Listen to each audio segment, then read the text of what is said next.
Thread to வயலன்ஸுங்கிறது supreme court என்றைக்குமே allow பண்ணக்கூடாதுங்கிறது தான் லா. அதனால வந்து போலீஸ் வந்து ஆக்ஷன் எடுக்கிறாங்க. டிஎம்கேல இருக்கவங்கள தான் அரெஸ்ட் பண்ணுறாரு. ஏன் இல்லை, இது டிஎம்கே தான் இது பண்ணுறாங்கன்றது தான் பாயிண்ட். டிஎம்கே இருக்கிறவங்களை அரெஸ்ட் பண்ணுறாங்க. Book your next holiday at Grand Royal Tours. Milky Mist chocolate condensed milk, the magic behind your dessert. Karthipuram, Coimbator's 200-acre dream township premium plots. விளாத்திக்குளமுடைய மார்க்கண்டேயன் அவர்கள் அந்த ஸ்டேட்மெண்ட் சொல்லும்போது த்ரெட் டு வயலன்ஸா இருக்கு. இவ்வளோ ஒரு காழ்ப்புணர்ச்சியும் பொறாமையும் வயிற்றெரிச்சலுமே திமுக இருக்கக்கூடாது. எங்க பார்ட்டில அந்த மாதிரியான ஒரு வார்த்தைகளை யாராவது பயன்படுத்துறாங்களா அப்படின்னு கேட்டீங்கன்னா கட்டாயமா கிடையாது. வயலன்ஸ் ஓரியன்டட் வேர்ட்ஸை எங்க பார்ட்டில யூஸ் பண்ண கூடாதுங்கிறத எங்க தளபதி விஜய் அவர்கள் என்னைக்குமே சொல்லியிருக்காரு.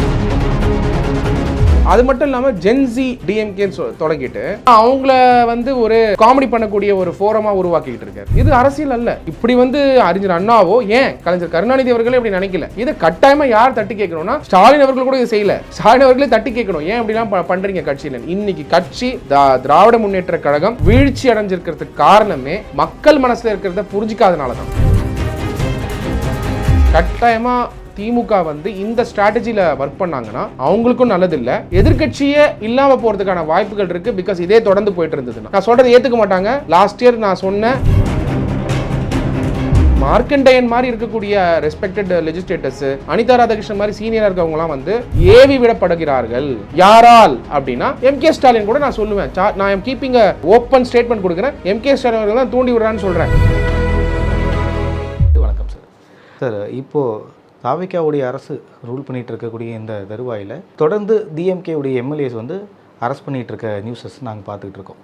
இப்போ மார்க்கண்டேயன் அவர்களுடைய அரெஸ்ட் வந்து பூதாகரமாக பேசும் பொருளாக இருக்குது. அவர் மேடையில் சிஎம் அவர்களை பேசினதை பற்றி சர்க்குலேட் ஆகிட்டு இருக்கக்கூடிய தருவாயில் அவரையும் அரெஸ்ட் பண்ணியிருக்காங்க. இதை எப்படி பார்க்குறீங்க? மார்க்கண்டேயன் அவர்கள் திராவிட முன்னேற்ற கழகத்துடைய ஒரு ரெஸ்பெக்டட் லெஜிஸ்லேட்டர், அது no doubt about it. But ரீசெண்டாக அவர் வந்து கொடுத்துருக்க ஸ்டேட்மெண்ட் வந்து கட்டாயமாக ஒரு சர்ப்ரைஸ் தான் உருவாக்கியிருக்கு.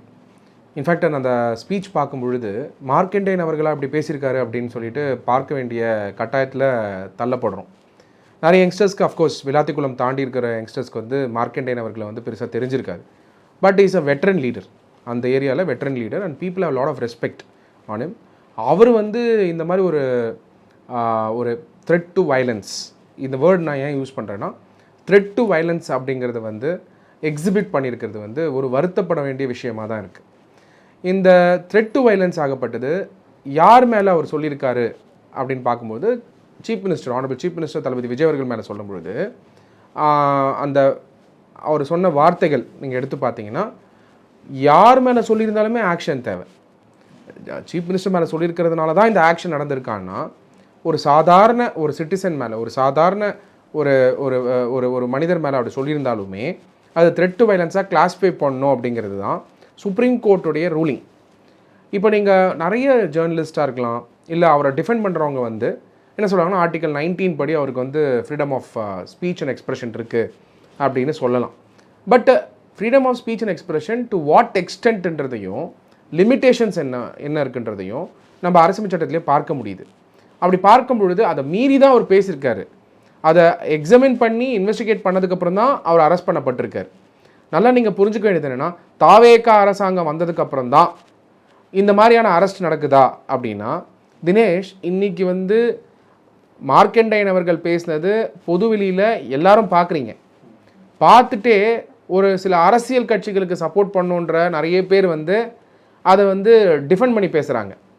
நீங்கள் அரசியலை எடுத்துகிட்டு அவர் பேசின ஸ்பீச் மட்டும் பாருங்கள். அவர் சொல்லக்கூடிய அந்த விதம், அந்த டோன் வந்து ஒரு வயலன்ஸை தூண்டுற மாதிரி இருக்கிறதுனால த்ரெட் டு வயலன்ஸுங்கிறது சுப்ரீம் கோர்ட் என்றைக்குமே அலோவ் பண்ணக்கூடாதுங்கிறது தான் லா. டைம் அண்ட் அகெயின் சொல்லியிருக்காங்க சுப்ரீம் கோர்ட் ஜட்மெண்ட்ஸ். என்னால் அட்லீஸ்ட் 12 ஜட்மெண்ட்ஸ் என்னால் கொடுக்க முடியும். சுப்ரீம் கோர்ட் ஜட்மெண்ட்ஸ் எங்கே வந்து இந்த மாதிரியான விஷயத்துக்கு வந்து ஸ்ட்ராங் அப்சர்வேஷன்ஸை கொடுத்துருக்கிறது. அதனால் வந்து போலீஸ் வந்து ஆக்ஷன் எடுக்கிறாங்க. இங்கே வந்து எங்கேயுமே நாங்கள் வந்து கம்ப்ளைண்ட் கொடுத்தோம், சோமோட்டோ போலீஸ் எடுக்கிறாங்க. அதை பார்த்து த்ரெட் வயலன்ஸ் இருக்கிறதுனால தான் போலீஸ் ஆக்ஷன் எடுத்திருக்காங்க. ஒரு வே ஆஃப் எக்ஸ்பிரஷனில் நீங்கள் சொல்கிற பாயிண்ட் நான் அக்ரி பண்ணுறேன்.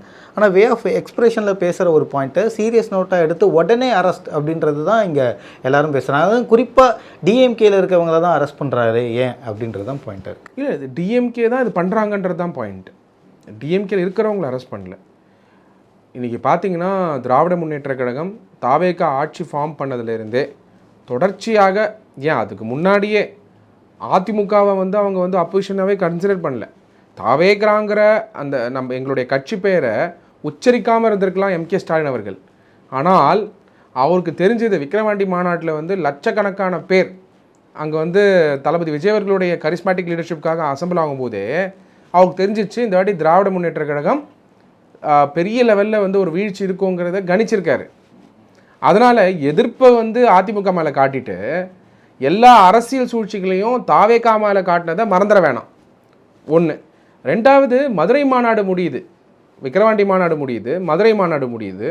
மதுரை மாநாடு முடிஞ்சு சப்சிக்வெண்ட்டாக தளபதி விஜய் அவர்கள் கேம்பெயின் வந்து வீக்கெண்ட் ஸ்டார்ட் பண்ணுறாரு. வீக்கெண்ட் சேரக்கூடிய கூட்டத்தை பார்க்குறாங்க. அப்புறம் கரூர் எபிசோடில் என்ன நடந்தது நம்மளுக்கு தெரியும். அதில் ஸ்டேட்டோட ஃபெயிலியர் தான், அதை என்றைக்குமே நான் மாற்றிக்க மாட்டேன். ஸ்டேட்டோட ஃபெயிலியர் தான். அதில் பழிகள் வந்து எங்கள் மேலே எப்படி போட பார்த்தாங்க, தாவேக்கா மேலே போட பார்த்தாங்கன்றது உலகம் அறியும், நாடறியும். ஸ்டேட்டில் தெரிஞ்சதை விட உலகத்துக்கும் நாட்டுக்கும் நிறைய பேருக்கு தெரியும் என்ன நடந்திருக்குன்னு. இன்னைய வரைக்கும் சிபிஐ வந்து தளபதி விஜய் அவர்களையோ எங்களுடைய கட்சிக்காரங்களையோ யாருமே அக்யூஸ் ஆக்கலை, யாருமே அக்யூஸ்ட் கிடையாது. ஆனால் ஆர்எஸ் பாரதி அவர்கள் என்ன பண்ணுறாரு, போயிட்டு சுப்ரீம் கோர்ட்டில் போயிட்டு பெட்டிஷன் போடுறாரு, அக்யூஸ்டு வந்து இவங்க தான், அது மேலே வந்து அதனால் வந்து காம்பன்சேஷன் கொடுக்கக்கூடாது, எக்ஸ்கிரேஷன் அமௌண்ட் கொடுக்கக்கூடாது, கம்பேஷனேட் அப்பாயின்மெண்ட்ஸ் கொடுக்கக்கூடாது, சிஎம் அவர்கள் இதெல்லாம் செய்யக்கூடாது அப்படிங்கிற மாதிரியான பெட்டிஷன் போடுறாரு. சுப்ரீம் கோர்ட் வந்து திருப்பி அமைச்சிடுறாங்க. எதுக்காக இந்த ஓவரால் பிக்சர் கொடுக்குறேன்னா, ஒரு டிஎம்கேவுடைய தாக்குதல் பல டைரக்ஷனில் இருக்குது, இன்றைக்கும் இருக்குது. நான் சொல்கிறேன் பாருங்கள் எப்படிலாம் இந்த தாக்குதல் இருக்குன்னு. வார்த்தைகளால் தாக்குறாங்க. ரெண்டாவது, கேட்ட கேள்விக்கு பதில் சொல்லாமல் சட்டசபையிலேருந்து வெளிநடப்பு பண்ணுறாங்க. சரி, அதுக்கு நாங்கள் டோர்ஸை மூடிடுவோம், மக்களுக்கு பதில் சொல்லுங்க தானே சொல்கிறோம். நீங்கள் எங்களுக்கு பதில் சொல்கிறீங்களா இல்லையா, தாவேக்காக்கு பதில் சொல்கிறீங்களா இல்லையாங்கன்னு சொல்ல தினேஷ். ஒரு கேள்வி கேட்டிருக்காரு தளபதி விஜய் அவர்கள், அது வந்து சட்டசபை விதிக்குள்ளே தான் இருக்குது. அதை வந்து இல்லை பர்சனல் அட்டாக் நினச்சிக்கிட்டு சும்மா ஏதோ ஒன்று சொல்லிட்டு வழிநடப்பு பண்ணுறாங்க. ஆதரவு அர்ஜுனாவும் உடனே வந்து பார்ட்டி ஃபண்டுன்னு தான் சொன்னாங்க, எந்த பார்ட்டின்னு சொல்லலைன்னு அவருமே கிளாரிட்டி கொடுக்குறாரு. அதுக்கேற்ற மாதிரி எதிர்க்கட்சி தலைவரும் பேசினாரே சார், நாங்கள் எந்த பார்ட்டி முறைகேடு நடந்திருக்குன்னா அது என்னன்னு சொல்லுங்கள், அது அட்ரஸ் பண்ணுறோன்னு சொல்லிட்டு தானே சார் வெளிநடப்பு பண்ணாங்க. ஸோ அவங்களுக்கே தெரிஞ்சு அதை வெளிநடப்பு ஏன் பண்ணணும்? சட்டசபையில் பில், ஒரு லா பாஸ் பண்ணதுக்கு பில்லு கூட இல்லை, பில் கூட பாஸ் பண்ணல, கொஸ்டின் தான் ரைஸ் பண்ணியிருக்கோம். ஆனால் அந்த கொஸ்டின் ரைஸ் பண்ணதுக்கு பதில் சொல்லாமல் கிளம்பும் பொழுது இன்றைக்கி ஒரு 8th ஸ்டாண்டர்ட் ஸ்டூடெண்ட்டு பார்த்தீங்கன்னா சட்டசபையை பார்த்துட்டு இருக்கார், லைவ் போட ஆரம்பிச்சிருக்கோம். சட்டசபையில் இப்போ யார் உண்மையை பேசுகிறா, யார் பொய் பேசுகிறான்றதை வந்து மக்களே தீர்மானிக்கிறாங்க. அப்போ தளபதி விஜய் அவர்கள் கொஸ்டின் கேட்குறாரு, அவர் ஸ்டைலில் கொஸ்டின் கேட்குறாரு. ஒரு லீடருக்கும் ஒரு ஸ்டைல் இருக்கும். அந்த ஸ்டைல் வந்து ஒரு லீடர்ஷிப்புக்கும் மாறும். எம்ஜிஆர் அவர்களுக்கு ஒரு ஸ்டைல் இருந்திருக்கலாம், புரட்சி அம்மா அவர்களுக்கு ஒரு ஸ்டைல் இருந்திருக்கலாம், கலைஞர் கருணாநிதி அவர்களுக்கு ஒரு ஸ்டைல் இருந்திருக்கலாம், இதுக்கு முன்னாடி இந்த திமுக அரசாங்கம் வரதுக்கு முன்னாடி அண்ணாவுடைய ஸ்டைல் வேறு இருக்கலாம். ஸோ ஒரு ஸ்டைலில் இருக்குது. அவரோட ஸ்டைலில் ஒரு கொஸ்டின் கேட்குறாரு. ஆனால் உதயநிதி ஸ்டாலின் அவர்கள் மக்களை ஃபேஸ் பண்ண முடியாதனால தான் சட்டசபையிலேருந்து வெளியே நடப்பு பண்ணுறாரு. நான் உங்களுக்கு சேலஞ்ச் பண்ணுறேன், ஒரு சமயம் சட்டசபையில் லைவ் இல்லாமல் இருந்தால் உதயநிதி அவர்கள் பதில் சொல்லாமல் அங்கேயே உட்காந்துருப்பார். லைவ் ஆன உடனே என்ன பதில் சொல்கிறது, ஏது பதில் சொல்கிறதுன்னு தெரியாமல் வழிநடப்பு பண்ணி அது எதிர்ப்புங்கிற பேரில் வழிநடப்பு பண்ணுறார். அதுக்கப்புறம் வழிநடப்பு பண்ணதுக்கப்புறம் தளபதி விஜய் அவர்கள் கிளியராக சொல்கிறார், கரூரில் சட்டசபையோடைய டோரை லாக் பண்ணணும்னு சொல்கிறாரு. என்ன தவறு? தவறே கிடையாது. அது ஜனநாயகத்துக்கு அகேன்ஸ்ட்னு. தாவேக்கா ஆட்சி பிடிச்சிருக்கோம், அதே மக்கள் தான் உங்கள் மேலேயும் கொஞ்சம் நம்பிக்கை வச்சு உங்களை அப்போசிஷனில் உட்கார வச்சுருக்காங்க. அப்போது இருக்கிற 5 வருஷத்தில் 60 மாதம் சட்டசபை கூடுறதே வந்து வருஷத்துக்கு எத்தனை வாட்டி கூடுதுன்னு நம்மளுக்கு தெரியும், எத்தனை நாட்கள் கூடுதுன்னு தெரியும். அதுலேயும் முழு நேரம் எப்போ விவாதங்கள் நடக்கிறது, எத்தனை நாள் நடக்குதுன்னு தெரியும். அதுலேயும் சீஃப் மினிஸ்டர் கொஸ்டின் கேட்டு அப்போசிஷன் பார்ட்டியோட லீடர் வந்து ஆன்சர் பண்ணுறது எத்தனை நாள் நடக்குதுன்னு தெரியும். அவ்வளோ ஒரு பொன்னான வாய்ப்பை தவற விட்டு மக்களுக்கு பொறுப்பில்லாமல் உதயநிதி ஸ்டாலின் அவர்கள் வந்து சட்டசபையில் வந்து வெளிநடப்பு பண்ணுறாருன்னா it's a sign of arrogance, it's a sheer sign of arrogance. நான் சொல்கிறது வந்து உண்மையான ஸ்டேட்மெண்ட்.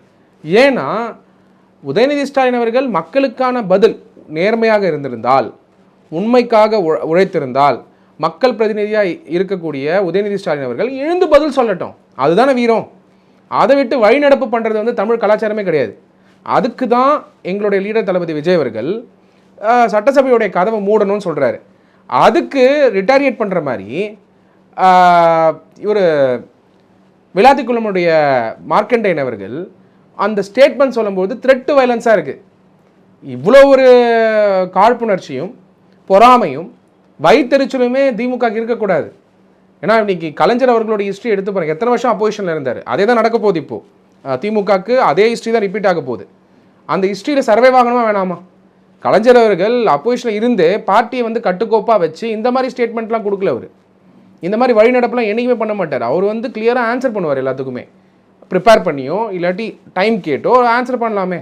ஆனால் வழிநடப்பு பண்ணிவிட்டு கட்சி தொண்டராக இருக்கக்கூடிய மார்க்கண்டேயன் அவர்களை தூண்டிவிட்டு அவரை வந்து த்ரெட் ஆஃப் வயலன்ஸ் கொடுக்கணும்னு சொல்லும் பொழுது அது ஃபியூச்சர் லெஜிஸ்லேட்டர்ஸ் எப்படி பார்ப்பாங்க? உங்கள் பார்ட்டி, அதாவது டிஎம்கே உடைய பார்ட்டி மெம்பர்ஸே என்ன கற்றுப்பாங்க? இப்போ எங்கள் பார்ட்டியில் அந்த மாதிரியான ஒரு வார்த்தைகளை யாராவது பயன்படுத்துகிறாங்களா அப்படின்னு கேட்டிங்கன்னா கட்டாயமாக கிடையாது. வயலன்ஸ் ஓரியன்ட் வேர்ட்ஸை எங்கள் பார்ட்டியில் யூஸ் பண்ணக்கூடாதுங்கிறத எங்கள் தளபதி விஜய் அவர்கள் என்றைக்குமே சொல்லியிருக்காரு. டீசெண்டாக பேசணும், டீசென்ட் அட்டாக் தான் கொடுக்கணும்னு சொல்லியிருக்காரு. அதனால் வந்து கன்சிடரிங் ஆல் தீஸ் திங்ஸ் மார்க்கண்டேயனுடைய ஸ்டேட்மெண்ட் வந்து கட்டாயமாக வந்து ஏற்கப்படாதது. அவர் ஜென்ரலாக அப்படி பேசுகிறவர் கிடையாது, அதான் ஃபேக்ட். பட் யார் தூண்டி விட்டு பேசினார், எதுக்காக இப்படி பேசினாருங்கிறது ஒரு சர்ப்ரைஸாக தான் இருக்குது. அதுவும் விளாத்திக்குளமில் highly respected legislator at the end of the day, because I have to be factual. But அவர் பேசியிருக்காரு, பேசி இன்னைக்கு அரெஸ்ட் ஆகிருக்காருங்கிறது வந்து கட்டாயமாக வந்து ஒரு வருத்தத்துக்குரிய விஷயம்தான். புரியுது சார். ஏன்னா இதுக்கு முன்னாடி அனிதா ராதாகிருஷ்ணன் சாரும் இதே மாதிரி தான் அரெஸ்ட் செய்யப்பட்டாங்க. ஸோ இப்படி தொடர்ந்து பேச்சு சுதந்திரம்ன்றது ஒன்று இல்லாமல் போச்சு அப்படின்ற ஒரு பாயிண்ட்டை வந்து பொதுமக்கள் சைட்லேருந்து வைக்கப்படுது. இப்போ நீங்கள் பார்த்தீங்கன்னா, நீங்கள் சொல்கிறீங்க ஒரு பொன்னான நேரம் வந்து அசம்பிளியில் பேசிகிட்டு இருக்கும்போது எவ்வளோ விஷயங்கள் பேசலாம், கேள்விகளுக்கு வந்து ஆன்சர் பண்ணல எதிர்க்கட்சி அப்படின்னு. சாருமே இப்போது தமிழ்நாடுடைய மாண்புமிகு முதலமைச்சராக இருக்கக்கூடிய விஜய் அவர்களுமே அந்த இடத்துல நிறைய விஷயங்கள் அட்ரஸ் பண்ணாமல் திமுகவை அங்கே தான் ப்ளேம் பண்ணிக்கிட்டு இருக்காரு அப்படின்ற பாயிண்ட்டு தான் மக்கள் சைடில் இருக்கக்கூடிய விமர்சனமாக இருக்குது. ஏன்னா அந்த இடத்துல பில் பாஸ் பண்ணலாம், அடுத்தடுத்த ஸ்கீம்ஸ் என்ன கொண்டு வரோன்றது விஷயங்களை பேசலாம், நிறைய பேச வேண்டிய இடத்துல பேசாமல் நாட்டில் நடக்கக்கூடிய பிரச்சனைகளை அட்ரஸ் பண்ணாமல் திமுக இதை பண்ணிருச்சு, திமுக அதை பண்ணிருச்சுன்னு வெளியிலையும் பேசுகிறாரு, அங்கேயும் அதான் பேசுகிறாருன்ற ஒரு பாயிண்ட் இருக்குது. இதை எப்படி பார்க்குறீங்க? திமுகவுடைய ஸ்டாண்ட் பாயிண்ட்டு என்றைக்குமே வந்து அதான் சொன்னேனே, மார்க்கண்டேயன் அவர்கள், அனிதா ராதாகிருஷ்ணன் அவர்கள் இவங்களெல்லாம் பேசுறதுக்கு பதிலாக எம்கே ஸ்டாலின் பேசிடலாமே. எதுக்கு? எனக்கு ஒரு டவுட்டே இருக்குது. இப்படி பேசினா தான் உங்களுக்கு அடுத்த வாட்டி எம்எல்ஏ சீட்டுன்னு சொல்லியிருக்காங்களா திமுக அப்படிங்கிற டவுட்டே வருது எனக்கு. ஏன்னா அடுக்கடுக்காக ஒரு லெஜிஸ்லேட்டரும் இப்படி பேசுகிறது வந்து ஒரு ஸ்கீமாக தான் நான் பார்க்குறேன். இப்படி ஒரு ட்ரெண்டாக தான் நான் பார்க்குறேன். இந்த ட்ரெண்ட் யார் செட் பண்ணி கொடுத்துருக்கா? உதயநிதி ஸ்டாலின் அவர்கள் அழுத்தம் கொடுக்குறாரா மார்க்கண்டேயன் மேலே? போலீஸ்கிட்ட ஸ்டேட்மெண்ட் தர சொல்லுங்கள். இல்லை அனிதா ராதாகிருஷ்ணன் கிட்ட இப்படி பேசினா தான் நீங்கள் கட்சியில் இருக்க முடியும்னு சொல்லியிருக்காரா? இல்லை தலைவர் இப்படி பேசினா நான் கண்டிப்பேன்னு சொல்லியிருக்காரா?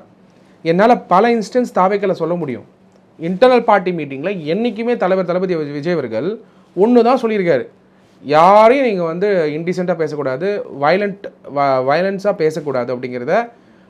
அப்படி பேசினா அவங்களை கட்சி விட்டே தூக்கிடுவேன் அப்படிங்கிறது தான் அவருடைய பாயிண்ட்டாக இருந்துட்டு இருந்தது. இப்போ அந்தளவுக்கு ஸ்ட்ரிக்ட் வார்னிங் கொடுக்குறத நான் ஓப்பனாக சொல்கிறேன் பாருங்கள். That's how he runs the party. அப்படி இருக்கும்போது டிஎம்கே அப்போ இந்த மாதிரியான ஒரு இன்டர்னல் டெமோக்ரஸியோடு நடக்கலையா? இல்லை நீங்கள் இப்படி பேசிகிட்டே இருங்க, நீங்களாம் தியாகி ஆவீங்க, அதனால் வந்து பரிதாபம் வரும், ஓட்டு வாங்கிக்கலான்னு சொல்லி கோச் பண்ணுறாங்களான்றது தான் அவங்களையும் பலிகாடாக்கி அடுத்த வாட்டி மார்க்கண்டேயன் அவர்களுக்கு சீட்டு கிடைக்குமான்னு கூட தெரியாது. இன்றைக்கி நீ தாம்பரம் எடுத்திங்கன்னா பல லெஜிஸ்லேட்டர்ஸை மாற்றிட்டாங்க. அவரை வந்து பலிகாடாக்கக்கூடிய ஒர்க்கை டிஎம்கே பண்ணுறாங்களான்ற ஒரு கேள்வியும் வருது. ஸோ எதுக்காக வந்து அவரை வந்து பேச விடுறாங்க? ரெண்டாவது வந்து அனிதா ராதாகிருஷ்ணன் ஏன் பேச விடுறாங்க? சப்சிக்வெண்ட்டாக கேசஸ் வரும்போது அவங்க தான் அரெஸ்ட் ஆகிறாங்க. ஸோ அதனால் கன்சிடரிங் ஆல் திஸ், அது மட்டும் இல்லாமல் ஜென்சி டிஎம்கேன்னு தொடங்கிட்டு நீங்கள் கலைஞர் கருணாநிதி அவர்களுடைய ஸ்பீச்சஸாக இருக்கலாம், அறிஞர் அண்ணாவுடைய பாயிண்ட்ஸாக இருக்கலாம், ஏகப்பட்ட புக் இருக்குது, 2000-3000 புக் இருக்குது. திராவிட கழகத்துடைய புக்கே, அவங்க போடக்கூடிய புக் எக்ஸிபிஷன்லேயே அவ்வளோ புக் இருக்குது. அந்த இன்டலெக்சுவல் டிரான்ஸ்ஃபர்மேஷனை ஜென்சிஸ்க்கு கொண்டு போய் சேர்க்கக்கூடிய ஒர்க்கை கட்டாயமாக உதயநிதி அவர்கள் செய்யலாம் பயிற்சி பற்றை வழியாக. ஆனால் அவங்கள வந்து ஒரு மீட்டிங், அதாவது ஒரு காமெடி பண்ணக்கூடிய ஒரு ஃபோரமாக உருவாக்கிக்கிட்டு இருக்கார். இது அரசியல் அல்ல. இப்படி வந்து அறிஞர் அண்ணாவோ ஏன் கலைஞர் கருணாநிதி அவர்களே இப்படி நினைக்கல. இதை கட்டாயமாக யார் தட்டி கேட்கணும்னா ஸ்டாலின் அவர்கள் கூட இதை செய்யலை. ஸ்டாலின் அவர்களே தட்டி கேட்கணும், ஏன் இப்படிலாம் பண்ணுறீங்க கட்சியில். இன்னைக்கு கட்சி திராவிட முன்னேற்ற கழகம் வீழ்ச்சி அடைஞ்சிருக்கிறதுக்கு காரணமே மக்கள் மனசில் இருக்கிறத புரிஞ்சிக்காதனால தான். மக்கள் மனசில் மாற்றம் தேவை அப்படிங்கிறத வந்து Dravida Munnetra Kazhagam புரிஞ்சிக்கல. At the same time தாவேகாவுடைய வளர்ச்சியை அண்டர் எஸ்டிமேட் பண்ணிட்டாங்க. கட்சி கூட்டம் ஓட்டாக மாறுமா, யூடியூப் பார்க்குறவங்க ஓட்டு போடுவாங்களா, இப்படி கேட்டு தாவேக்காவுடைய கண்டென்ட்டை பார்க்குறவங்க தற்குறிகள் இப்படிலாம் வந்து சொல்லி மக்களையே கொச்சப்படுத்திட்டாங்க. இன்றைக்கி தாவேக்கா கொச்சப்படுத்தினா மக்களை கொச்சப்படுத்துகிற மாதிரி தான். ஏன்னா மேண்டேட் கொடுத்துருக்காங்க. இதை கூட புரிஞ்சிக்காம தொடர்ச்சியாக தாக்குதலை தாவேக்கா மேலையும் எங்கள் லீடர் தளபதி விஜய் அவர்கள் மேலே வைக்கிறதுனால அந்த தாக்குதலை மக்கள் எப்படி பார்க்குறாங்கன்னா தினேஷ், மக்கள் மேலே வைக்கக்கூடிய தாக்குதலாக பார்க்குறாங்க. இன்றைக்கி மார்க்கெண்டையன் அவர்கள் பேசியிருக்கிறது தளபதி விஜய் அவர்களை வந்து விமர்சிச்சிருந்தாலும் த்ரெட் வைலன்ஸ் கொடுத்துருந்தாலும் மக்கள் மேலே த்ரெட் வைலன்ஸ் கொடுத்துருக்க மாதிரி தான் ஃபீல் பண்ணுறாங்க. ஏன்னா மேண்டேட் கொடுத்துருக்காங்க. லவ் அண்ட் அஃபெக்ஷன் வந்து கரிஸ்மேட்டிக் லீடர்ஷிப் மேலே இருக்கிறதுனால, தளபதி விஜய் அவர்கள் மேலே இருக்கிறதுனால கட்டாயமாக திமுக வந்து இந்த ஸ்ட்ராட்டஜியில் ஒர்க் பண்ணாங்கன்னா அவங்களுக்கும் நல்லதில்லை, எதிர்கட்சியே இல்லாமல் போகிறதுக்கான வாய்ப்புகள் இருக்குது. பிகாஸ் இதே தொடர்ந்து போயிட்டு இருந்ததுன்னா நான் சொல்கிறத ஏற்றுக்க மாட்டாங்க. லாஸ்ட் இயர் நான் சொன்னேன், இதே டைமில் வந்து நிறைய வாட்டி நம்ம டிஸ்கஸ் பண்ணியிருக்கோம் பல டிஸ்கஷனில், எது ஓட்டாக மாறும்னு. இன்றைக்கி இழந்து நிற்கிறாங்க. அட் த சேம் டைம் அவங்க ஸ்ட்ராட்டஜியை வந்து வடிவமைக்கக்கூடிய சிந்தனைகளையும் என்ன மாதிரியான டிரான்ஸ்ஃபர்மேஷன் கொடுக்கணுங்கிறதையும் கட்டாயமாக உதயநிதி அவர்கள் திங்க் பண்ணணும். I am no one to the party, but Markandeyan மாதிரி இருக்கக்கூடிய ரெஸ்பெக்டட் லெஜிஸ்லேட்டர்ஸு, அனிதா ராதாகிருஷ்ணன் மாதிரி சீனியராக இருக்கவங்களாம் வந்து ஏவி விடப்படுகிறார்கள். யாரால் அப்படின்னா எம்கே ஸ்டாலின் கூட நான் சொல்லுவேன். நான் எம் கீப்பிங் ஓப்பன் ஸ்டேட்மெண்ட் கொடுக்குறேன். எம்கே ஸ்டாலின் அவர்கள் தான் தூண்டி விடுறான்னு சொல்கிறேன். இல்லைன்னா எப்படி பண்ணுவாங்க? நாளைக்கு நீங்கள் இப்படி பேசிங்கன்னா கட்சியில் இடம் இருக்காதுன்னு சொன்னால் அவங்க அப்படி பேசுவாங்களா? அது புரியுது சார். எண்ட் ஆஃப் த டே அவங்களுக்கு அந்த பார்ட்டி மேலே இருக்கக்கூடிய ஒரு ஈர்ப்பு, திராவிடத்தில் திமுக மேலே அவங்க பற்றோடு இத்தனை வருஷம் இருந்திருக்காங்க. ஸோ அதுக்கு அகெயின்ஸ்டாக பேசக்கூடிய ஒருத்தர் அவங்க வந்து எதிர்த்து கூட குரல் கொடுத்துருக்காங்க இல்லையா. தன்னை பற்றி அவங்களுக்கு ஒரு பூரிப்பு இருந்திருக்கும், ஒரு ஆக்ரோஷம் இருக்கும், ஒரு கோபத்தில் கூட பேசியிருக்காங்க இல்லையா. அந்த மாதிரி இது ஏன் பார்க்க மாட்டீங்க? எதிர்ப்பரசியல்லாம் என்ன அப்படின்னா, எதிர்ப்பரசியலுங்கிறது வந்து கொச்சப்படுத்தி பேசுறது, எதிர்ப்பரசியலுங்கிறது வந்து கொள்கையை தாண்டி பேசுறது கிடையாது. உங்கள் கொள்கையிலே நிறைய விஷயத்துக்கு எதிர்த்து பேசுகிறதுக்கு நிறைய விஷயம் பேசலாம். நீங்கள் ஒரு எதிர்கட்சியாக யோசிங்க, பல விஷயத்தை நீங்கள் ரைஸ் பண்ணலாம். இன்றைக்கி நீங்கள் ஒரு ஹெல்தி டெமோக்ரஸிக்கு கொஷின்ஸ் ரைஸ் பண்ணுங்கன்னு தான் சொல்கிறேன். தாவேக்காவை கொஷின் பண்ணுங்கன்னு தான் சொல்கிறேன். நீங்கள் கொஷின் பண்ணாதீங்கன்னு என்றைக்குமே நேஷனல் ஸ்போக்ஸ் பர்சனாக நான் சொல்லலை. ஆனால் த்ரெட்டு வைலன்ஸ் கொடுக்காதீங்க. ஒரு திமுக வந்து ஒரு ரவுடித்தனத்தை வந்து காட்டுறது வந்து தப்பு. இன்றைக்கி மார்க்கெண்டையன் அவர்களுடைய ஸ்டேட்மெண்ட்டு எப்படி பார்க்கப்படும்? மக்கள் எப்படி பார்ப்பாங்க? ஓ, சிஎம் மேலேயே இப்படி பேசுவாரா? அப்போது இது எங்கே வந்து எந்த பாயிண்ட்டுக்கு அவர் வராருன்னா, அப்போ மார்க்கெண்டையன் அவர்கள் சிஎம்ஏ அப்படி பேசிட்டா மக்கள் என்ன வேணால் பேசலாம் அப்படிங்கிற அந்த அப்ரோச் வந்து யாருக்கு பாதிப்புன்னு நினைக்கிறீங்க? நீங்களே சொல்லுங்கள். அந்த பாதிப்பு வந்து திமுகவுக்கு தான். ஓட்டு ஸ்விங் இருக்குல்ல, கட்டாயமாக விட்டுட்டு தான் போகுது திமுக. இவங்கெல்லாம் பார்க்குறாங்க, குழந்தைங்கள்லாம் இப்போது அசம்பிளியே 8 வயசு குழந்தைங்கள்லாம் பார்க்குறாங்க. ஸோ நிறைய பேர் வந்து ஃபாலோ பண்ணிகிட்டு இருக்கக்கூடிய ஒரு முக்கியமான லீடர்ஸ் வந்து இப்படி பேசலாமா, ஒரு சிஎம்மை பார்த்து இப்படி பேசலாமா அப்படின்ற ஒரு வேலிட் பாயிண்ட் சொன்னீங்க. சிஎம்ஏ இப்படி பேசலாமா அப்படின்னு ஒரு பாயிண்ட் இருக்குது. அவருமே இப்போ எந்த மீட்டிங் போனாலும் என் வாயில் நல்லா வந்துடும், வேணான்னு பார்க்குறேன், நான் என்ன இல்லை வேணாம் விடுங்க அப்படின்னு ஒரு பாஸ் விடுறாரு, இல்லைனா எந்த டேஷ்னாலையும் அப்படின்னு ஒரு ஸ்டேட்மெண்ட் கொடுக்குறாரு. அவர் என்ன மீன் பண்ணுறாருன்றத இப்போ இருக்கக்கூடிய யங்ஸ்டர்ஸ்க்கோ குழந்தைகளுக்கோ எல்லாருக்கும் அட்ரஸ் ஆகிற மாதிரி தான் இருக்குது. விஜய் ஒரு கரிஷ்மாட்டிக் ஹீரோவாக இருக்கும்போது அவர் என்ன பண்ணாலும் ஃபாலோ பண்ணுறதுக்கு குழந்தைகளோ ரசிகர்களோ தொண்டர்களோ இருக்காங்க. ஸோ அப்படி பொதுவெளியில் அதுவும் சிஎம்மாக இருக்கக்கூடிய ஒருத்தர் இப்படி பேசுகிறது கரெக்டாக இருக்குமா? தினேஷ், இது ரெண்டு விதமாக பாருங்கள். ஒரு சிஎம் கெப்பாசிட்டியில் வந்து அவர் அஃபிஷியல் மீட்டிங்ஸ் அட்ரஸ் பண்ணுறாரு. எங்கேயுமே அப்படிலாம் வந்து அவர் பேசுகிறது கிடையாது. Any CM has 2 Rolle's to play. ஒன்று கவர்மெண்ட் சிம்பலில் நடக்கக்கூடிய மீட்டிங்கில் பேசக்கூடிய ஸ்பீச். இன்னொன்று வந்து பார்ட்டி மீட்டிங்ஸ் அட்ரஸ் பண்ணுறது. தளபதி விஜய் அவர்கள் சிஎம் ஆனதுக்கப்புறம் 2 பார்ட்டி மீட்டிங்கில் தான் பப்ளிக் மீட்டிங்கில் அட்ரஸ் பண்ணியிருக்காரு. ஒன்று திருச்சி கிழக்கு, அவர் நன்றி சொன்ன போன இது. 2வது கரூர். 2 இடத்துல தான் அவர் அட்ரஸ் பண்ணியிருந்தார். கரூருமே ஒரு பார்ட்டி மீட்டிங்கு, இன்னொன்று கவர்மெண்ட் மீட்டிங். கவர்மெண்ட் மீட்டிங்கில் எல்லாமே டிப்ளமேட்டிக்காகவும் ஃபார்மல் கம்யூனிகேஷன் தான் அவர் பண்ணியிருக்காரு.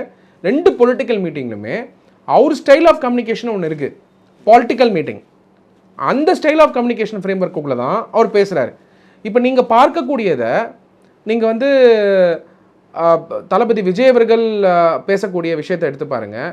இதுக்கு முன்னாடி எம்கே ஸ்டாலினாக இருக்கலாம், ஏன் இவர் உதயநிதி ஸ்டாலின் அவர்களாக இருக்கலாம், அதை தாண்டி இப்போ மார்க்கெண்டையன் அவர்கள் பேசியிருக்கிறதா இருக்கலாம், அனிதா ராதாகிருஷ்ணன் அவர்கள் பேசியிருக்கிறதா இருக்கலாம். பார்க்கலாம், இது எல்லாமே வயலன்ஸ் ஓரியன்டாக பல இடத்துல இருந்திருக்கு. நீங்கள் சென்ட்ரல் கவர்மெண்ட்டை வந்து ஸ்டாலின் அவர்கள் எப்படி அட்ரஸ் பண்ணாருன்னு நீங்கள் பாருங்கள். சென்ட்ரல் கவர்மெண்ட்டை எதிர்க்கிறது வேறு, தட்டிப்பார் தூக்கிப்பார், புரிஞ்சுக்கோங்க. அந்த மாதிரி டோன் அண்ட் டெனர் என்றைக்குமே டிவிக்கேல கிடையாது, என்றைக்குமே கிடையாது. நீங்கள் எப்படி எடுத்து எந்த லீடரை நீங்கள் காட்டினாலுமே, நீங்கள் எந்த ஸ்பீச் எடுத்து காட்டினாலுமே அந்த டோன் அண்ட் டெனரை கட்டாயமாக இருக்காது. அவருடைய ஃப்ரேம் ஒர்க் ஆஃப் ஸ்பீச்சில் எங்கேயுமே வந்து கொச்சப்படுத்தாமல், எந்த ஒரு கெட்ட வார்த்தை பயன்படுத்தாமல், எங்கேயுமே வந்து ஒரு டீசெண்டான ஒரு ஸ்பீச் தான் கொடுத்துருக்காரே தவிர, பேசுகிற ஸ்பீச் ஆகப்படுது மக்களுக்கு கனெக்ட் பண்ணுற மாதிரி தான் இருக்குது. இப்போ தினேஷும் சத்யகுமாரும் பேசுகிறோம், நார்மலாக பேசும்போது அப்படி தானே பேசிகிட்டு இருக்கோம். ஸோ இன்றைக்கி வந்து அது புது வழியில் வந்து லாங்குவேஜிங் வந்து ஹஸ் சேஞ்ச்ட். டங்கிலீஷில் தான் பேசுகிறோம், பியூர் தமிழில் யாருமே பேசுகிறதில்ல. அவருடைய கம்யூனிகேஷன் வந்து அந்த லைனில் இருக்கும் பொழுது அதை வந்து குற்றம் சொல்கிறது வந்து மக்கள் குற்றம் சொல்கிற மாதிரி தான். உங்களுக்கு தமிழ் தெரியுது, பியூர் தமிழ் தெரியுது, அடுக்கு தமிழ் தெரியுதுன்றதுனால மைக்கில் ஒரு மாதிரியும் வீட்டில் ஒரு மாதிரியும் நீங்கள் பேசலாம். ஆனால் சாமானிய மக்களுடைய கம்யூனிகேஷன் எப்படி இருக்கோ அந்த கம்யூனிகேஷனை தான் எங்கள் தளபதி விஜய் அவர்கள் செய்கிறாரு. அப்போ சாமானிய மனிதர் பண்ணுறதை நீங்கள் கொச்சப்படுத்துவீங்களா? இது என்ன இது? இன்றைக்கி காலேஜில் இருக்கவங்க அப்படி தான் பேசுகிறாங்க, எங்கேயுமே வந்து கெட்ட வார்த்தை எதுவுமே கிடையாது.